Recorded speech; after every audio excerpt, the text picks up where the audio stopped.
You found it. Your home for the best content on your favorite team, the Fighting Tigers of LSU.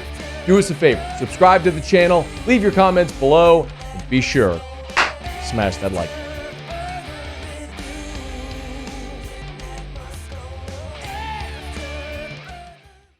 Now that spring football is over, the spring transfer portal window is closed. LSU has added 2 players in this portal window. Of course, with Gooden, the defensive tackle, and Halsey, the safety. Tigers are done. Barring something unforeseen, their roster is set now for 2025. And so I figured this is a pretty good time now with the roster set to look at, to go on record at what I think, having watched spring practice at the media availability, watched the spring game, looked at what they did in the transfer portal, both the December and spring period here, and go on record with how I think they're going to line up against Clemson, the 22 starters, 11 offense, 11 defense against Clemson in that season opener. And this is mostly just to put it on record so we can come back in September and we can see what we got right, what we got wrong, and if I'm dead wrong, you can all point and laugh at me. So let's take a look at – can I have some bed music too, please, when I go through this? Let's look at this here as we roll through it. Let's start with the very obvious one, okay? The very obvious one would be Garrett Nussmeier at quarterback. That's a no-doubter. 4,000-yard passer, the leading returning passer in college football from a season ago. Your leading passer was Kyle McCord, followed by Cam Ward, Jackson Dart, Shadur Sanders. The 4 of them are all gone. Garrett Nussmeier was the 5th leading passer in the country. He's back. By the way, Will Howard was 6th, and he's gone. So when you and those were all of your 4,000-yard passers from a season ago. So Garrett Nussmeier is the only 4,000-yard passer returning in college football. Caden Durham obviously is going to be your running back. For what it's worth, the top 10 running backs in the SEC from a year ago, half of them are gone. Dylan Sampson is gone. Yes. Dylan Sampson's gone. Jarquez Hunter's gone. Raheem Sanders is gone. Nate Noel from Missouri is gone. Jaquindon Jackson from Arkansas is gone. So you look at the leading returning rushers. Quintravian Wisner out of Texas is back. Diego Pavi is back, but he's quarterback. Le'Veon Moss is back, but he's coming off a devastating injury. And then Devon Booth from Mississippi State. And then there's Durham. Durham, as a featured back, I think does become the leading rusher in the SEC in 2025. So Nuss, Durham are obvious. Bauer Sharp's going to be your starting tight end.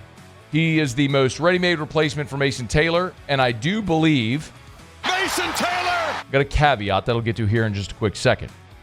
On the offensive line, I think left to right, it's going to be Tyree Adams, Josh Thompson, Braylon Moore at center, DJ Chester at right guard, his more natural spot, and Weston Davis at right tackle. I'm going to tell you about Thompson and Moore.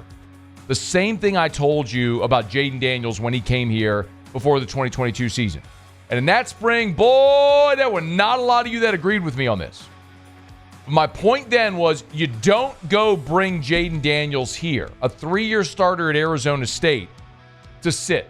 You brought him because you knew what you had and you needed another option. And Miles Brennan was the fan favorite. Everybody wanted Miles Brennan to be the starter. And I stood up and was like, yo, they didn't go get, and I didn't know nothing about anything. I didn't have anybody whispering in my ear what was going to happen. It was a very obvious solution. And it's the same thing here on the offensive line. You didn't go sign Braylon Moore from Virginia Tech, an all-conference center, to have him sit. DJ Chester was the weak link on your offense. I think DJ Chester at 6'6", 320 is a really good offensive lineman. But he's a guard. You don't see 6'6" centers because quarterback's got to see over him. It's going to slow down for DJ Chester, not having to worry about snapping the football, not having to worry about making the calls. You move him to guard, let him be a big, space-eating road grader, and I think that's what's going to happen. It's why Braylon Moore is going to be your starting center, and Josh Thompson is going to be your left guard. That's how I think it's going to happen. Now, receiver, I think they side with the veterans. Aaron Anderson, Chris Hilton will take the first snap, but I'll tell you, I believe with all we saw in spring, they went so much base 2 tight ends that you will see Bauer Sharp and Trey'Dez Green on the field first snap of the season. That's just a prediction. Now, maybe they run a trick play and it's all crazy, and maybe you see Aaron Anderson, Xavier Thomas. You're going to see a ton of Nick Anderson. You're going to see a ton of Barry Brown. You're going to see all the receivers. But I'm talking about what I think their base first series, first snap will be. That's how I think the offense lines up. You have a swoosh sounder? Okay, don't worry about it. Maybe you just make a swoosh sound. Swoosh. There we go. That was good. It'll do. That'll do, donkey. That'll do. I got you on that one, didn't I? Little Shrek? Got you a little Shrek there? I like Shrek. Shrek was good, man. Aren't they doing another Shrek movie? I have no idea. Taylor's there doing another Shrek movie? They redo stuff all the time, so probably. Yeah, I thought That's a good point. I thought I heard that. All right, defensively. Tackle, I think they're going Guillory and Gooden. Jacoby and Guillory, your 6-year senior returner. He'll be healthy. He'll be out there the first snap. And I don't think you went and got Gooden from... No? Okay. There we go. I don't think you went and got Gooden from South Florida to have him sit, and you went and got him because Kyle Williams wanted it. Now, I am very bullish on Don McKinley and Ahmad Bro. And if I had to pick of those two, who's out there the first snap, I think Ahmad Bro might actually be the guy alongside Guillory. But what we saw all throughout spring is they would run in pairs. And Bro and McKinley ran in a pair. And I do believe that with Guillory back and Gooden there, they probably end up being your starters at defensive tackle. At end, same thing with the pairs. It was Pyburn Relaford and then Peyton Butler. I think Pyburn and Relaford are your starters at defensive end, but they're all going to play. Linebacker's the easiest one. Healthy Whit Weeks, Devon Keys. Those are your two off-ball linebackers. This coaching staff loves Devon Keys, and he rewarded their trust as the season went along. Of course, he had the interception in the bowl game. I think those two are your starting linebackers, and of course, we know Harold Perkins, back healthy, is going to be the starter at the star position. Finally, we're going to see Harold Perkins playing a natural position. Listen, his productivity in year 2 matched his productivity in year 1. But he was so out of position on the worst defense ever that all of the impact plays he made when they did move him around just went unnoticed. So this will be a situation where Harold Perkins, in his natural position, playing in space, is going to be the queen piece on the chessboard that he was meant to be, and it's the onus on Blake Baker to utilize him. Cornerbacks, Ashton Stamps, Mansour Delane. Everyone's excited about TJ Pickett. He's going to play a ton. But Ashton Stamps is a veteran who'll be his 3rd year as a starter, and Mansour Delane is your best defensive back, period. It's true to go out there, and if you have 2 eyes, whether you know scouting or anything, you can look at the defense and go, well, that looks different. Who's 4? Yeah, that's Mansour Delane. I mean, before I ever saw Mansour Delane in practice, we were talking about how LSU might fill the gap at safety. We talked about Mansour Delane possibly playing safety. That dude is going to be whoever you're playing, whoever their best guy is, it's going to be like, hey, 4, go cover that guy. He is your best corner. He'll be one of them. And then at safety, I think it's the 2 newbies. I think it's Cooley and Halsey will be starters at safety. Tamarcus Cooley can play free or strong. Halsey can play free or strong. Halsey was all conference last year in the Big 12. He's got 250 career tackles. In the same number of games as Jordan Gilbert, he's got double the amount of tackles. He's a physical dude who also led the Big 12 in interceptions last year. That guy has to be on the field. It's why you went and got him. Same thing as the interior lineman. It's why you went and got Cooley and Halsey to improve your safety position, and you did it with 2 ready-made Power 5 starters. As far as your specialists, Aaron Burrell is going to be your kickoff specialist. Damian Ramos will be your place kicker. I believe Grant Chadwick, while he and both punters were inconsistent, Chadwick had the better moments. Again, another transfer you brought in, so I think Chadwick will be your punter. I think Barry and Brown will return kicks, and Aaron Anderson will return punts. There you have it. My bold predictions. That's how I think it'll be. So, mark the tape. We'll come back and we'll laugh at me on September the... Are they going to play this game on... Are they going to play this game on a Sunday? Are they going to move another LSU game? No, this one's Saturday. They're always like that. And then whenever we start getting the TV announcements, then we learn if it's going to be on a Sunday. So I know it's scheduled for a Saturday. Now, they're always all scheduled for that. But then they make TV announcements, and then it's like, oh, they move it to Sunday. I'm going to put the good juju in the air that this is going to be a Saturday 2:30 kick on ABC. The one difference with this one and the others is this isn't a neutral site. Yeah. Like, this is a true home and home. So it's not like going to play in Vegas or playing in, any of the other neutral sites they play, New Orleans or Orlando.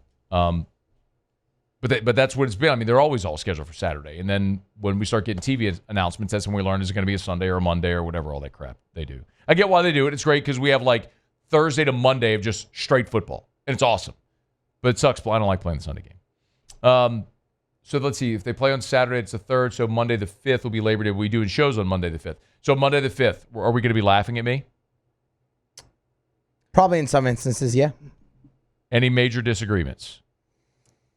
No, not really. I mean, I think all the portal guys, like you said, I mean, that especially the spring guy, I mean, that they're going to start. I mean, Yeah, major, no. I mean, we don't know offensive line, but I mean, major, no, not anything obvious. I think at a position like receiver, it doesn't really matter who starts. Yeah. You're going to see And so many of them. Edge rusher as well, doesn't really matter. They've built so much depth and have gotten so many ready-made, plug-and-play guys that it's hard. Like, it's hard not to be excited. That's why you default to the veteran guys. Yeah. That's why, I think Relaford's on the field with Pyburn. Yep. And then Aaron Anderson and Chris Hilton. That's how they ran it in spring. They put the veteran guys out there first, and they all rotated in. But the thing that I think everyone's going to have to condition themselves to, they're going to run a ton of 2 tight end sets. Like Sharp and Green are going to be on the field together a ton. One of the most bizarre things was seeing 3 and 4 tight end sets in spring. Like when they would put Donovan Green on the field as well, and then they would take Bordelon, put an 87 or 86, they put it, or 89, put 89 on him, and put him out there as a tight end. So you'd have Bordelon as a tight end with Donovan Green, Trey'Dez Green, and Bowers, all 4 of them at the same time. It's like, holy Les Miles. I don't think Les ever used 4 tight ends. I mean, that was insane to see. But they're going to do it, man. Like, they're going to utilize those guys. I think you're going to see a ton of Bauer Sharp and Trey'Dez Green on the field at the same time. Like, they showed us what to go to show you like how unafraid they are of that. Like, they showed us all of the formations. Like when the media's out there with like Bauer Sharp would be attached, Trey'Dez would be flexed, Trey'Dez would be attached, Bauer Sharp would be flexed, Bauer Sharp would be attached, Trey'Dez would be the H-back on the right side. I mean, it just they would both be hands in the dirt on the same side of the line of scrimmage. Like, it's just they're going to use those dudes in so many different ways. What a luxury to have 2 guys that are great pass catchers like both of them are, and who could be versatile players. So it's going to be exciting. All right, I'm on the record with how I think it's going to go the season opener against Clemson. Mark the tape will laugh at me if we get the chance to. Hey, thanks so much for watching. Please leave your comments. I love to interact, and be sure to hit the red subscribe button below.